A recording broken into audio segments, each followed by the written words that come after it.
بسم اللہ الرحمن الرحیم۔ قرآن مجید اللہ تعالیٰ کی عظیم الشان کتاب ہے اور یہ انسان کی ہدایت کے لیے ہے اور انسان کی جسمانی اور روحانی دونوں قسم کی شفا اللہ تعالیٰ نے قرآن مجید میں رکھا ہے۔ اور قرآن مجید میں ایک آیت ہے جس کی بہت بڑی فضیلت ہے اور اللہ کے نبی صلی اللہ علیہ وسلم نے ہمیں اس فضیلت کے بارے میں ارشاد فرمایا ہے۔ ابن مردوہ میں ہے کہ رسول اللہ صلی اللہ علیہ وسلم نے فرمایا کہ مجھ پر ایک ایسی آیت اتری ہے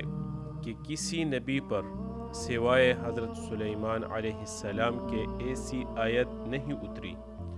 اور وہ آیت کیا ہے؟ اس آیت کے بارے میں اللہ کے نبی صلی اللہ علیہ وسلم کا فرمان ہے کہ وہ بسم اللہ الرحمن الرحیم ہے۔ حضرت جابر رضی اللہ تعالی عنہ بسم اللہ الرحمن الرحیم اس کے بارے میں ارشاد فرماتے ہیں کہ اتنی فضیلت والی آیت ہے اور اتنی مبارک آیت ہے کہ جب یہ آیت اتری تو بادل مشرق کی طرف چٹ گئے، ہوائیں ساکن ہو گئی، سمندر ٹھہر گیا، جانوروں نے کان لگائے،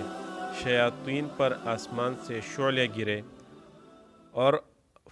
پروردگار عالم نے اپنی عزت و جلال کی قسم کھا کر فرمایا کہ جس چیز پر میرا یہ نام لیا جائے اس میں ضرور برکت ہوگی۔ یعنی بسم اللہ الرحمن الرحیم جس کام سے پہلے بھی ہم اس کو پڑھیں یا جس عمل سے پہلے ہم اس آیت کو بسم اللہ الرحمن الرحیم کو پڑھیں تو ضرور اللہ جل شانہ اس میں برکت عطا فرمائے گا۔ اور حضرت عبداللہ ابن مسعود رضی اللہ تعالی عنہ فرماتے ہیں کہ جہنم کے 19 داروغوں سے جو بچنا چاہے، کہ جہنم پر اللہ تعالیٰ نے جو فرشتے مقرر کیا ہے ان کی تعداد 19 ہے، اور ان 19 فرشتوں سے بچنے کے لیے اللہ تعالیٰ نے ہمیں یہی آیت دیا ہوا ہے بسم اللہ الرحمن الرحیم۔ تو جہنم کے داروغوں کی تعداد بھی 19 ہے اور بسم اللہ الرحمن الرحیم کے الفاظ بھی 19 ہے۔ تو جو یہ پڑھے تو ہر فرشتہ سے بچاؤ بن جائے گا، اللہ تعالیٰ اس کو ہر فرشتے سے اس کو محفوظ فرمائے گا۔ اور ابن عطیہ نے بیان کیا ہے اور اس کی تائید ایک حدیث سے بھی ہوتی ہے جس میں ہے کہ میں نے 30 سے اوپر فرشتوں کو دیکھا کہ وہ جلدی کر رہے تھے۔ یہ حضور صلی اللہ علیہ وسلم نے اس وقت فرمایا تھا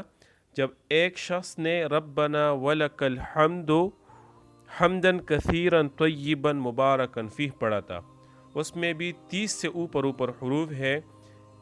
اتنے ہی فرشتے اترے۔ اسی طرح بسم اللہ الرحمن الرحیم میں بھی 19 حروف ہے اور وہاں فرشتوں کی تعداد بھی 19 ہے۔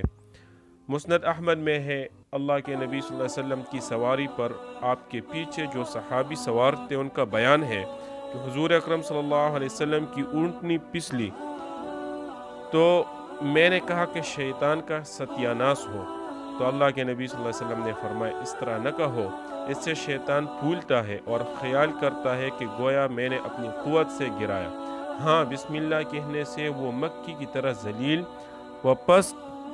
ہو جاتا ہے۔ ایک حدیث میں ہے کہ جس کام کو بسم اللہ الرحمن الرحیم سے شروع نہ کیا جائے وہ بے برکت ہوتا ہے۔ تو اتنی ساری فضائل ہے بسم اللہ الرحمن الرحیم کی، تو کہ اس کو ہم اپنی زندگی کا معمول بنا لیں کہ ہم جو بھی کام کریں، جو بھی عمل کریں، کھائے پیے یا سوئے یا کہیں جائے یا کوئی کام شروع کرے یا کوئی کتاب پڑھنا شروع کرے تو ہم بسم اللہ الرحمن الرحیم کی اپنی عادت بنا لیں۔ تو یہ ہم خود بھی کریں اور اپنے بچوں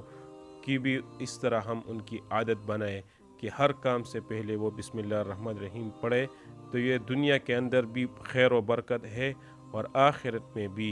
یہ ذخیرہ ہے۔ اللہ تعالی ہمیں اس پر عمل کرنے کی توفیق عطا فرمائے۔